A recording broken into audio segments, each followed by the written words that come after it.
Bienvenue dans Vrai et Voix, l'endroit où ta foi a l'occasion de s'exprimer afin que les cœurs s'ouvrent.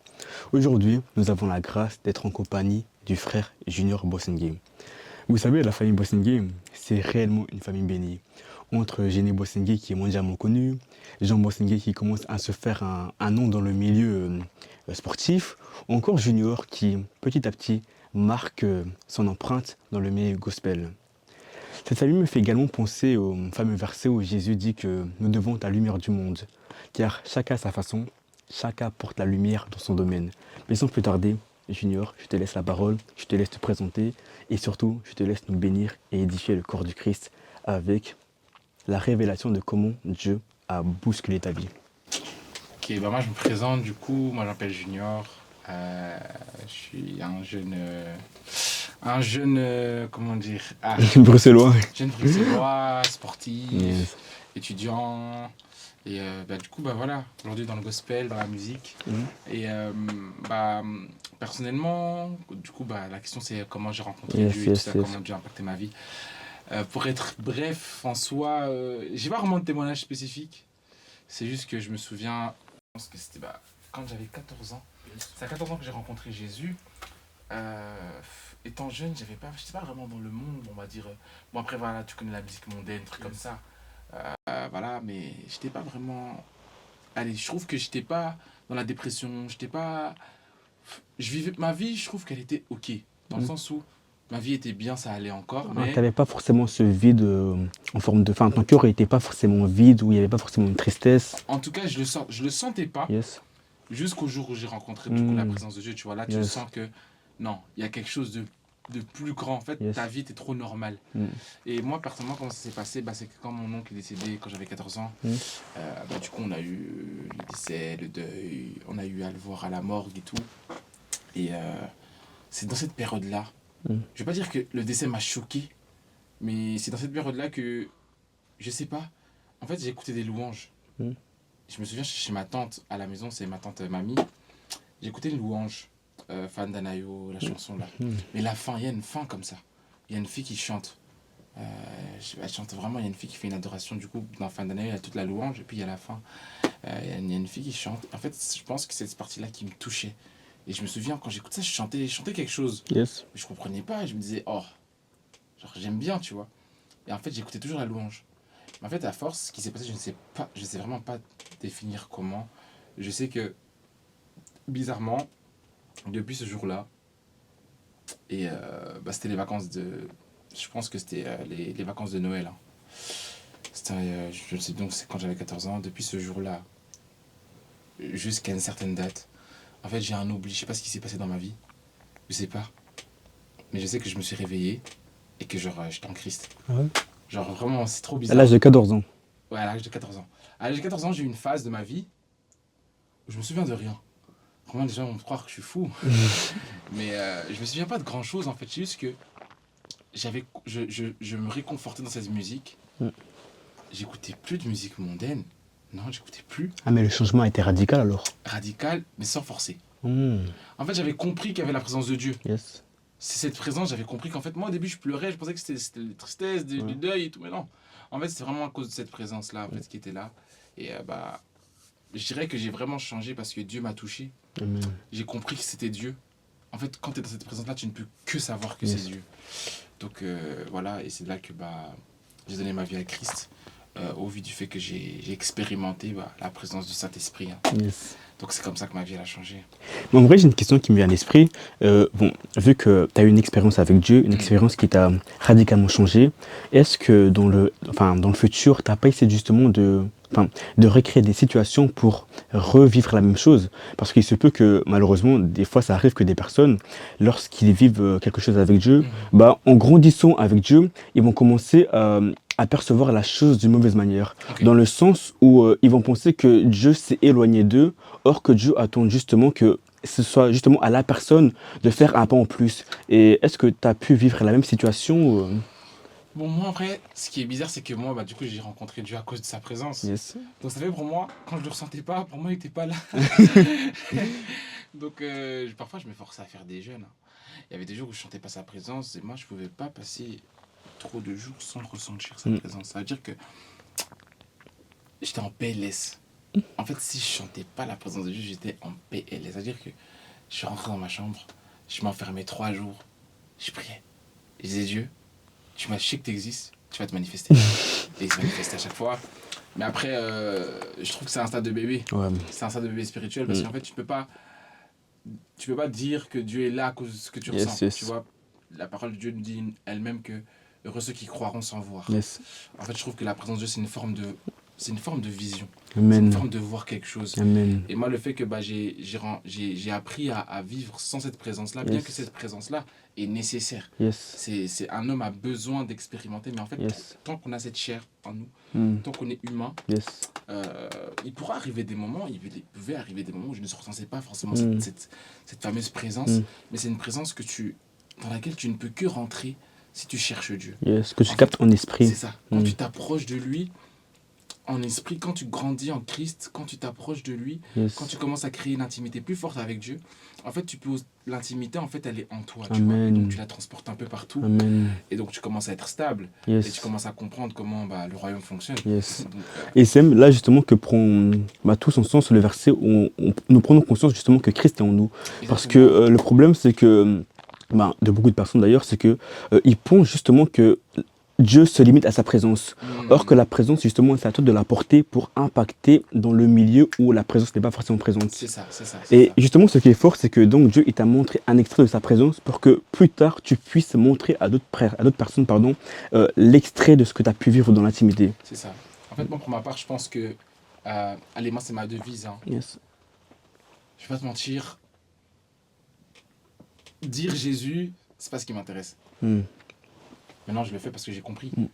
Moi, c'est pas dire Jésus qui m'intéresse ou c'est pas parler de Jésus qui m'intéresse. Moi, c'est je veux le vivre. Je veux le vivre et le faire vivre aux autres. Amen. Pour moi, ce serait clairement un échec. Franchement, c'est une conviction personnelle. Hein. Ce serait un échec de ne pas savoir faire vivre aux autres Jésus. En fait, tu peux transmettre l'évangile, mais tu peux aussi être un acteur. J'ai envie de dire un acteur de l'évangile. Yes. C'est-à-dire de pouvoir, au travers de toi, voir des vies être transformées. En fait, avoir Christ pour le donner à d'autres. Yes. C'est ça la chose, en fait, parce que comme la parole de Dieu dit, on peut tous annoncer. Je pense que annoncer Jésus, c'est pas compliqué. Tu peux même payer quelqu'un, nous dire, vas-y, parle de Jésus, tu vois. Il y a des faux, il y a des vrais. Yes. Mais apporter Jésus dans la vie de quelqu'un, c'est ça qui m'intéresse. Et même si c'était à choisir, moi, je choisirais ça. Après, voilà. Aujourd'hui, on a la connaissance, ça veut dire que on vit pour ça. On vit pour apporter Jésus aux autres. Et qu'aujourd'hui, parfois, t'as pas ce sentiment d'être rempli, d'être en feu. Yes. Mais tu sais, t'as par la foi que Dieu est là. Yes. Donc tu sais que tu le transmets, tu vois. Mais moi, si c'est à choisir, je préfère le vivre que d'en parler, mais pas vraiment vivre ce dont je parle, quoi.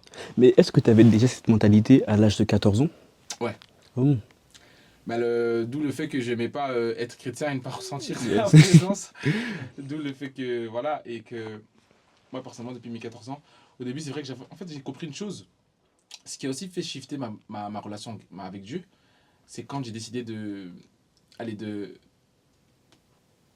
mettre de côté, de comprendre la mort à soi-même. C'est quand j'ai compris la mort à moi-même que j'ai vécu une autre dimension. Ah ouais? En fait, je ne lisais pas la Bible, j'étais un chrétien, je partageais des versets sur Internet. Ouais. Mais je lisais pas, je priais pas. Un peu les chrétiens du réseau, quoi. Franchement, j'avais une page même, je partageais des versets. Mais non. J'avais une page, je partageais des versets, mais les versets, je les lisais pas. Et les versets, je les trouvais sur Internet. Et je les mettais en story, tu vois. Je fais des beaux textes et tout. Enfin, Jésus vous aime, Jésus, tout ça. Ensuite, tu sens que la personne, elle veut apporter quelque chose, mais elle n'a pas. Yes. Elle n'a pas ce qu'elle veut apporter. Ou bien, je n'avais qu'une certaine dimension. Cette dimension, c'était un statut encore trop faible pour vraiment pouvoir changer quelqu'un.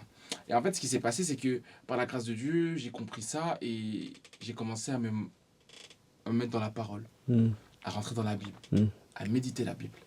Et quand j'ai commencé à faire ça, j'ai mis certaines relations de côté, j'ai mis certaines amitiés de côté. C'est-à-dire que j'ai fait des choix. En fait, j'ai enlevé ce qui ne plaisait pas à Dieu pour l'inviter. Et dans sa parole, ma vie, elle a fait comme ça. Tu as trouvé le réconfort également. Ah, réconfort.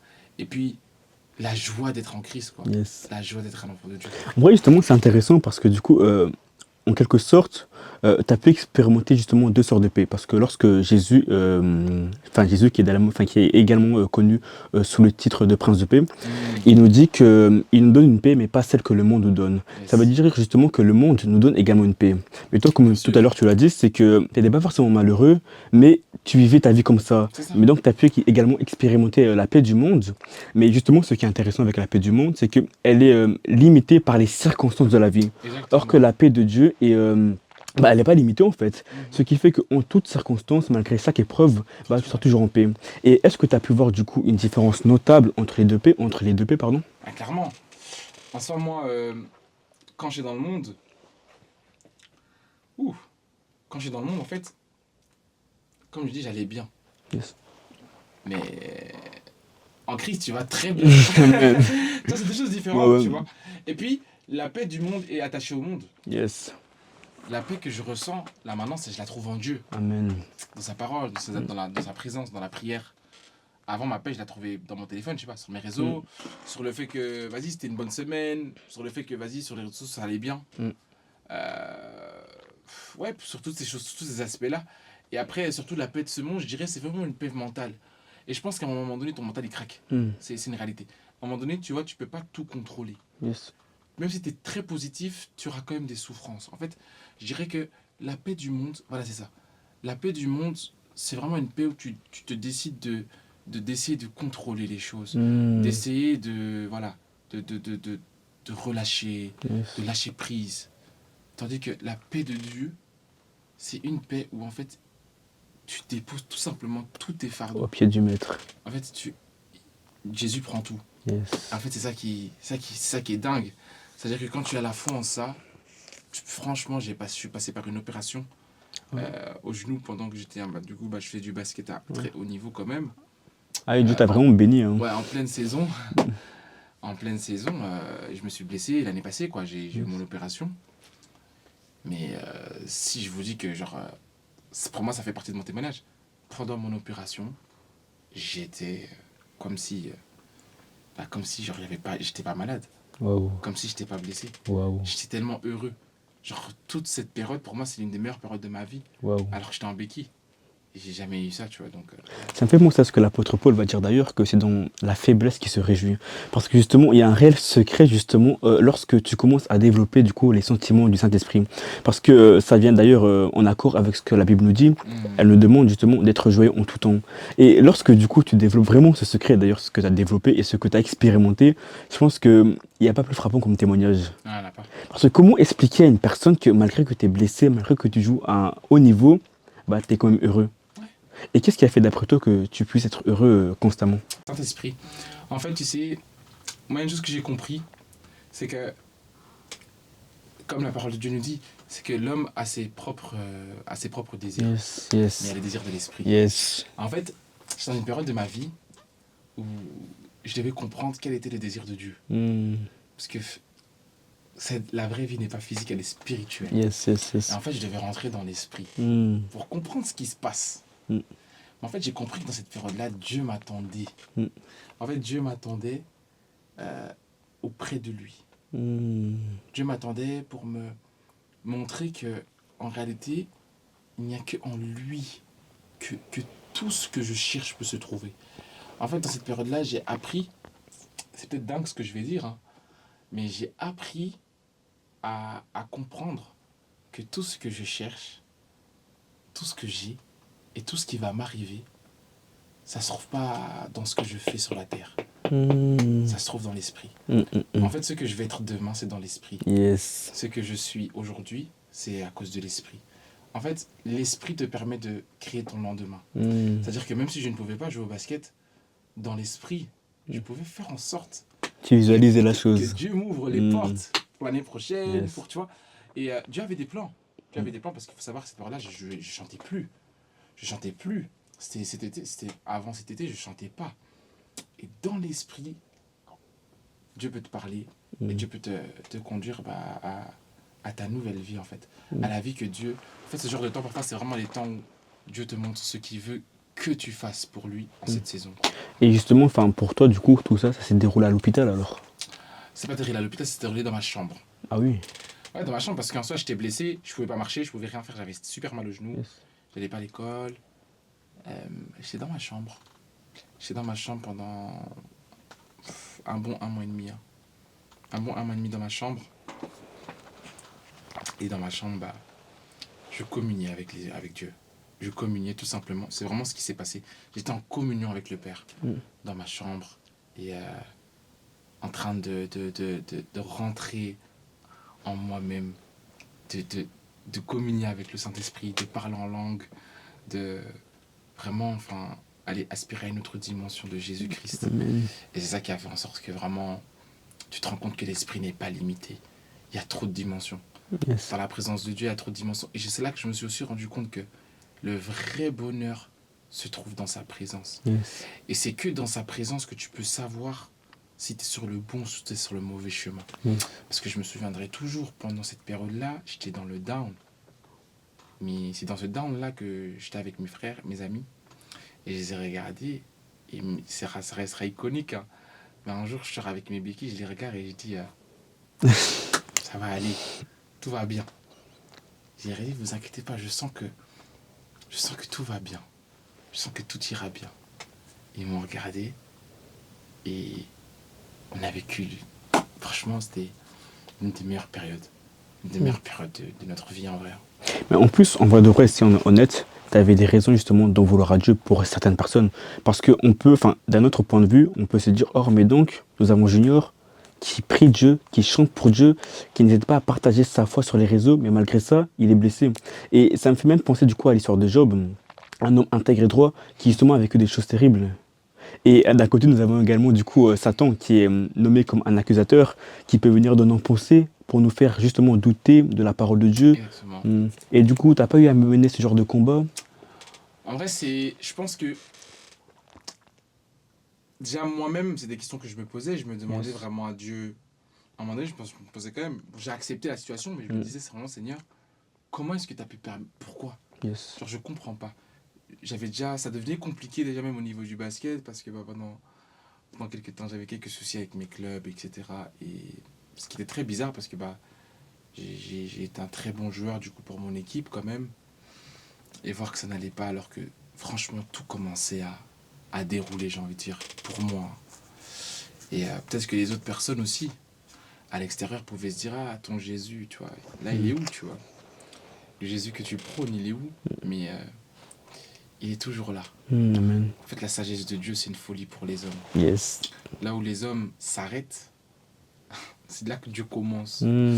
Et je dirais que c'est ça, comprendre qu'en fait, la sagesse de Dieu, comprendre la sagesse de Dieu, comprendre la sagesse de Dieu, parce que le but de Dieu pour l'homme, il y a bien sûr son plan, mais le but de Dieu pour l'homme, je pense, c'est de faire comprendre à l'homme que sa seule place, c'est ce qu'Adam a perdu, c'est rester dans sa présence. En fait, c'est ça que Dieu nous veut nous faire comprendre tous Yes. les jours. Je pense que c'est vraiment ça. Et c'est en ça, c'est pour ça que Dieu nous dit, hein, cherchez d'abord le royaume et vous aurez tout. Parce qu'Adam, il avait tout. Yes. C'était dans le royaume. Yes. Après, quand il quitte, ça devient compliqué. Et malheureusement, enfin, un des soucis d'ailleurs, c'est que lorsque du coup tu es dans le royaume, lorsque tu es dans sa présence, bah, il se peut justement qu'on puisse tomber dans la familiarité avec la présence et qu'on commence du coup à négliger la grâce qu'on a justement, la familiarité. Attends, Et c'est vraiment... un prophète ou quoi? Ah. Amen. Hein. Et du coup vraiment la familiarité, c'est vraiment un défaut parce que le plus dur lorsqu'on est dans la familiarité, c'est qu'on ne se rend pas forcément compte. Et c'est là qu'on commence du coup C'est à dingue. perdre, yes, la familiarité, genre on commence justement à perdre ce qu'on a. On commence justement à avoir enfin, on commence justement à établir un amour qui n'est pas forcément sincère parce qu'on commence du coup à limiter la face de Dieu Ah au ouais. Dieu qu'on a vécu, qu'on a justement expérimenté hier. Or que toi tu l'as dit, pour l'homme, lorsque quelque chose s'arrête, bah, c'est là justement que Dieu commence, entame enfin, une nouvelle étape. Et vu que tu as eu la grâce justement de bâtir une relation avec Dieu assez tôt, dès l'âge de 14 ans, et surtout que tu as pu vivre, j'imagine, des choses dans l'intimité, tu as Bien pu sûr. justement bâtir ta relation avec Christ suite à une expérience où tu as pu, enfin, tout, genre vraiment expérimenter sa présence Mhm. d'une manière où beaucoup de personnes espéreraient, enfin, espéreraient vivre la même chose. Justement, comment du coup, depuis l'âge de 14 ans jusqu'à maintenant, tu as fait comment pour alimenter ta relation sans cesse? Pour ne jamais justement te lasser du Christ qui peut se révéler justement, par exemple, si on se base sur la Bible, nous avons du coup un Dieu qui a montré sa face à Moïse. Nous avons également un Dieu qui a montré, sa cuisse du coup à l'apôtre Jean. Nous avons également du coup un Dieu qui n'hésite pas à se révéler sous une forme, par exemple, un buisson ardent. Comment justement toi, de ton côté, tu fais pour ne jamais te lasser de la présence de Dieu? Tu ne fais pour jamais du coup, tu ne fais jamais enfin tu fais pardon, quelle action pardon tu poses pour ne jamais arrêter de chercher la face de Dieu en fait? En fait, pour être honnête, c'est une question assez difficile à répondre parce que, en fait, c'est d'une dimension du monde surnaturel. C'est une Mmh. réalité. C'est pas naturel. Mmh. Et en fait, la chose que j'ai compris, c'est que tu sais, Jésus nous dit que l'Esprit va vous conduire dans toute la vérité. Yes. Ça, c'est une parole que Dieu nous donne. Et en fait, pour moi, en fait, le Saint-Esprit est une personne qu'on ne cesse jamais de découvrir. Mmh. Et la chose, tu sais, les gens sont addicts, par exemple, à la cigarette, Yes. à la masturbation. Beaucoup de jeunes. Moi-même, j'ai été addict à ce genre de choses.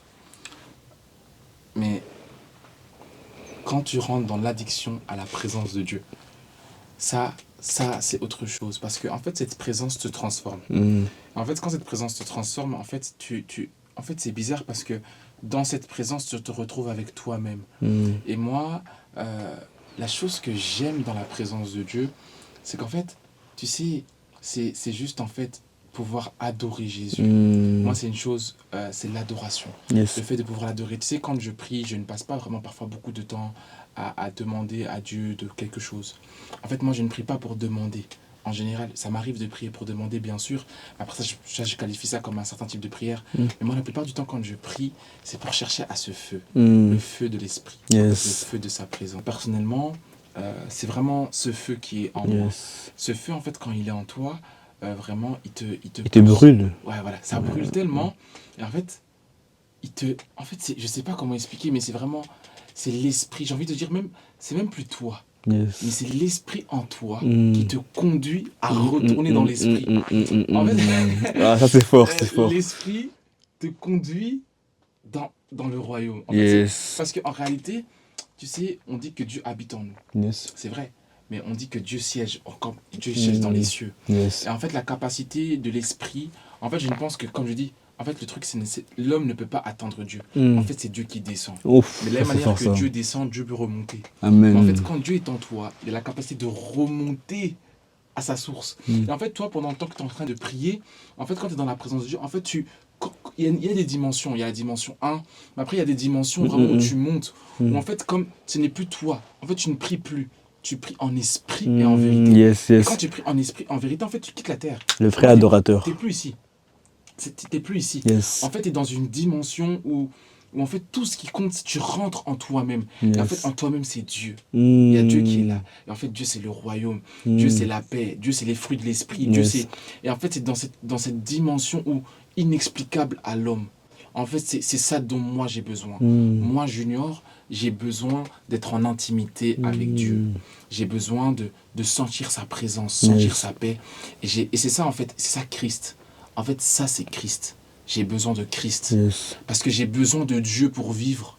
Bah, je ne peux que retourner dans sa présence. Yes. En fait, c'est en ayant compris ça, en ayant compris que plus je suis dans sa présence, plus je le ressemble, plus je suis une nouvelle créature. Et en réalité, plus j'ai la foi. Parce que la foi, c'est faire les œuvres. Yes. Mais les œuvres, quelles sont les œuvres? C'est les œuvres de Christ. Mais comment je peux faire les œuvres de Christ si je ne passe pas du temps avec lui? Tu vois, c'est une chose. En fait, à force de passer, en fait, je deviens lui. Et puis, tu sais, cette dimension où tu transportes la présence de Dieu partout, tu vois. Yes. En classe. Tu sais, j'ai atteint une dimension où même en classe, tu es là, mais tu es en classe, mais... C'est terrible là. Dans les transports. Partout. En fait, tu vis Dieu. Yes. Et c'est ça, en fait, tu comprends que comme un poisson qui vit dans l'eau, moi, Ma vie, c'est la présence. Et justement, c'est ce que le monde attend d'ailleurs. Parce que la Bible dit quoi? Que le monde attend avec un ardent désir. C'est un des- Et franchement, c'est ça. Et ma question actuellement, c'est, bon, vu que t'as expérimenté du coup la présence de Dieu assez Mhm, tôt, mhm. dès l'âge de 14 ans, c'était comment du coup à l'école par exemple, au niveau de tes fréquentations? Parce que tu as parlé d'un changement radical. Mhm, Mais toi, tu changes, mais les gens autour de toi, ils changent pas forcément. Et mhm. comment tu as pu vivre justement cette chose? Moi, personnellement, tu sais, Même au niveau de la famille, en vrai de vrai. Hein. même la famille et tout, Mm. c'est vrai que les gens ne changent pas. Yes. Mais tu sais, la folie, c'est que là, on va rigoler. Là où les gens vont te négliger. Yes. Il y a quelqu'un en toi qui s'appelle le Saint-Esprit. Mm. Et en fait, cette personne qui était en moi me parlait tout le temps. Tu sais, là où on te néglige, là où même les gens peuvent se moquer. Je me souviens, moi, on se moquait de moi parce que je chantais. Ouais. Je chantais sur les réseaux, j'avais pas de vues. J'avais pas forcément des vues, on se moquait de moi ou autre. Mais tu sais, l'esprit en toi. En fait, j'aimerais juste dire à une personne, c'est que ça peut parfois être que les gens vont pas te suivre. Il y avait des Mm. personnes qui me suivaient et qui me posaient des questions de ouais, comment se rapprocher de Dieu. J'ai pas de souvenir de conversion ou autre, même si d'autres personnes commencent à donner leur vie à Dieu. Mais une chose qui est sûre, c'est que même là où les hommes peuvent se moquer de toi, quelqu'un qui a vraiment l'esprit, c'est dans ta faiblesse que Dieu va se manifester. Yes. En fait, c'est quand les hommes vont te mettre au plus bas que l'esprit va tellement te réconforter. Tu vois. En vrai, c'est même, je veux dire, continuez. Parce que plus vous me blessez, Puis ça plus travaille ton Dieu, caractère également. ça travaille mon caractère, mais Yes. plus Dieu ressent le besoin Yes. de ne pas me faire sentir cette blessure. Du coup, qu'est-ce qu'il va faire Dieu? Quand il va voir que je suis blessé, il va m'amener sa présence, tu Mm. vois. Donc, plus les hommes attaquent, plus Dieu m'entoure, et plus Dieu protège mon cœur. Mais quel est l'aspect de ton caractère qui a le plus changé d'après toi? Vu que tu as parlé d'un changement radical. Et moi, je pense que c'est la patience, Hein? ma colère. Je suis quelqu'un de très, très... voilà. La patience, la colère, et les fruits moi, c'est les fruits de l'esprit. Mm. Moi, j'étais l'opposé, du coup, des fruits actuels, c'est-à-dire que moi, bah, je pouvais répondre à tout le monde. Moi, c'était le répondant. J'étais très répondant. Et puis, je dirais, bah, c'est les actes que je commettais. Les actes que je commettais aussi, certains actes que je commettais, du coup, bah, le mensonge, etc. En fait, un peu tout. Tu sais, t'as une dimension, même quand tu jettes un truc par terre, tu te dis, ah, en vérité, je peux pas. Ramasse. Parfois, je suis là, je fais tomber des trucs par terre, je avec mes mains, je ramasse. Donc, ouais, c'est un peu tout. Et je dirais vraiment, moi, c'est vraiment le trait de caractère qui a changé. Et au niveau de ta famille, est-ce qu'ils ont pu apercevoir une différence assez notable dans ton comportement, ta manière de vivre? Ah. Bah, du coup, personnellement, t'as mon petit frère qui a donné sa vie à Jésus. Mais non. Je vais plus me recentrer sur ce témoignage-là. Yes. Ma petite sœur aussi, Phyllis. Waouh. T'as Ruffin et Phyllis. Et puis t'as bah, tout le monde qui l'a quand même remarqué. En fait, au début, c'est vrai que mon changement était un peu... En fait, tu sais, il faut du temps. Moi, je pense que, comme Dieu a dit, dans l'esprit, tout est déjà fait. Dans l'esprit, tout est déjà fait. Je pense que dans l'esprit, tout est déjà fait, mais dans... il faut du temps que l'esprit se manifeste dans la chair, tu vois. Yes. Dire qu'au début, c'est vrai que c'était un peu compliqué, etc. Mais aujourd'hui, franchement, aujourd'hui, avec le temps, mon petit frère, il a donné sa vie à Jésus. Waouh. Ma petite sœur, aujourd'hui, elle est à fond dans la chose de Christ. Donc, vraiment, par la grâce de Dieu, aujourd'hui, bah... Et donc, ils se sont inspirés de toi ou c'est lié à autre chose? Mon petit frère, c'est moi qui l'invite à l'église, par exemple. Ouais. Tu vois, je prends son cas. Lui, vraiment, mon petit frère, je l'ai pris un peu sous mon aile. Lui, il était vraiment dans des trucs sombres. Son témoignage, il voulait se suicider, je pense. Il m'a dit, je savais pas, je savais même pas.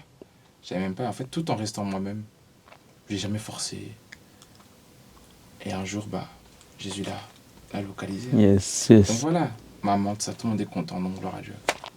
Mais en vrai de vrai, j'ai une question, Junior. Qu'est-ce qui t'a poussé à te lancer dans la musique? C'est pas moi. Déjà, encore une fois, je savais que j'avais un don pour la chanson. Yes. Parce que je faisais toujours de la chanson un peu partout. Mais c'était pas dans mes projets. Hein. Mm. Moi, dans ma tête, être un artiste. Non. Non, non, non. J'ai un beau frère qui m'a forcé. J'avais fait une chanson un jour. Ah, Mina, les. J'ai fait cette chanson. Et il m'a dit, ça, tu dois faire ça au studio. J'ai dit, ouais, mais enfin, non, je veux pas, tu vois. Il m'a payé la session studio, il m'a dit, tu vas. Bah, comme il avait déjà payé, pour moi, j'étais engagé. Donc, on a été, et puis on a fait la chanson. Et là, j'ai il a dit, mais c'est vraiment bien et tout. Mais on a sorti ça sur Internet, et puis. Mais je chantais déjà à la chorale. Yes. Donc, en soi, ouais. ce qui m'a poussé à chanter, ce qui me pousse à chanter pour Christ, c'est sa présence. Hein, parce qu'en soi, même quand je prie, souvent je chante. Donc, Sa présence t'a vraiment marqué, hein. moi, c'est ça. C'est l'histoire d'une vie. Hein. L'histoire de ma vie, c'est sa présence. Hein. Si aujourd'hui je chante beaucoup, si aujourd'hui je vis par la musique, les mélodies me conduisent à sa présence. Donc, franchement, si je dois résumer ma vie, c'est ça. Et enfin, ça m'intéresse justement parce que là, on parle de musique, on parle de mélodie. Est-ce que tout cela, ça vient de ton pays d'origine, vu que tu es congolais? Est-ce que tu t'es inspiré de ça ou pas? Ah, bien sûr, moi, ah, c'est peut-être une dinguerie ce que je vais dire sur Ah, les gens, dis-nous. mais pour moi, le Congo, Yes. le Lingala, Mm. c'est un des langages que j'utilise beaucoup pour me rapprocher aussi de Dieu. Mm. Il y a des mots que c'est pas la même chose. Je sais pas comment expliquer, c'est pas la même chose que quand c'est cité en français, tu vois. Moi, par exemple, le Lingala, le Congo, c'est comme ça, c'est dans ces atmosphères, c'est dans ces mélodies spirituelles-là que Mm. j'ai baigné. Donc, moi, personnellement, c'est les mélodies qui viennent du Congo, par exemple, Pasteur Alain, Pasteur Henri Papa Moulaja, Mm. Michael Ambaye, Moïse Mbié, toutes ces adorations-là, moi j'ai écouté ça, j'écoute que ça, donc ouais, Actuellement, ça t'arrive ça. encore de t'inspirer d'eux pour tes musiques? Je pense qu'en fait, j'ai tellement saigné de musique que ça a imprégné en moi. Mm. C'est-à-dire que dans ce que je fais aujourd'hui, oui, donc, si tu écoutes mes chœurs et tout, parfois tu vas avoir l'impression que c'est des chœurs de l'époque. Enfin, en fait, on s'inspire toujours. Mm. C'est juste que on met, allez, par exemple, Amina. Yes. Amina, mais la chanson c'est Amina. Si je regarde dans la vraie chanson, c'est Amina Lélé, Amina Lélé. Moi, j'ai juste mis ça en version un peu plus de nos jours, donc voilà. Mais en vrai, enfin, de la même manière que tu as eu des modèles, entre guillemets, ça te fait quoi aujourd'hui d'être un modèle pour une future génération? Parce que tu as un groupe de jeunes, tu encadres un groupe de jeunes, ça te fait quoi justement d'être ce modèle que les jeunes suivent? Justement, ils scrutent le moindre de tes mouvements, ils sont à l'affût par rapport à tes stories, ça te fait quoi aujourd'hui? Ouais. C'est peut-être bizarre, mais ça procure deux sentiments. De la joie. De la joie parce qu'en réalité, quand tu as vraiment Christ, tu sais ce que tu donnes aux gens. Et Yes. comme je dis, moi, comme je reviens sur ce que j'ai dit au début, moi, mon but, c'est de donner Christ. C'est pas de l'annoncer, c'est pas... Franchement, choisir entre être élevé et apporter Christ, j'apporte Christ, tu vois. Mm. Franchement, c'est une réalité. Mais ça procure aussi beaucoup de peur. Parfois, ça procure de la peur parce que tu te dis, mais si un jour, j'arrive plus, si un jour, je ne, je ne suis pas comme je dois être, Mm. si un jour, je n'arrive plus à me connecter à cette intimité, si un jour, je perds cette présence-là, je pense qu'eux vont pas le remarquer. Non. Mais je sais que moi, je vais le remarquer. En fait, comment je vais le vivre? Et quelque part, je sais qu'en perdant ça, je ne saurais pas leur apporter ce qu'ils doivent recevoir. Et parfois, ça fait peur. C'est une pression aussi, c'est une grande pression. Mais encore une fois, c'est une pression qu'on remet à Dieu. Mm. Il porte tous nos fardeaux. Il porte mes fardeaux par rapport à ça. Et aujourd'hui, je fais tout pour rester dans sa présence et de leur apporter une seule chose, pas ma personne, la présence de Dieu. Amen. Donc voilà. Et j'imagine en vrai de vrai que tes prières en général, elles sont assez variées. Parce que du coup, il y a les gens que tu encadres, il y a également du coup tes projets que tu remontres les mains de Dieu. Et je pense même que, bon, vu qu'on a parlé du Congo, hein, je pense même qu'il y a même actuellement ce qui se passe au Congo d'ailleurs. Ouais, exactement. C'est vraiment malheureux, hein. Ce qui se passe au Congo aujourd'hui, c'est très très très très très très très compliqué. C'est une situation grave. Yes. Même si on sort de l'aspect politique, il y a des vies. Mm. C'est juste le fait à penser qu'il y a des enfants et des femmes qui sont violées. C'est grave. Et je pense que quelque part, c'est aussi une chose que Dieu nous a parlé.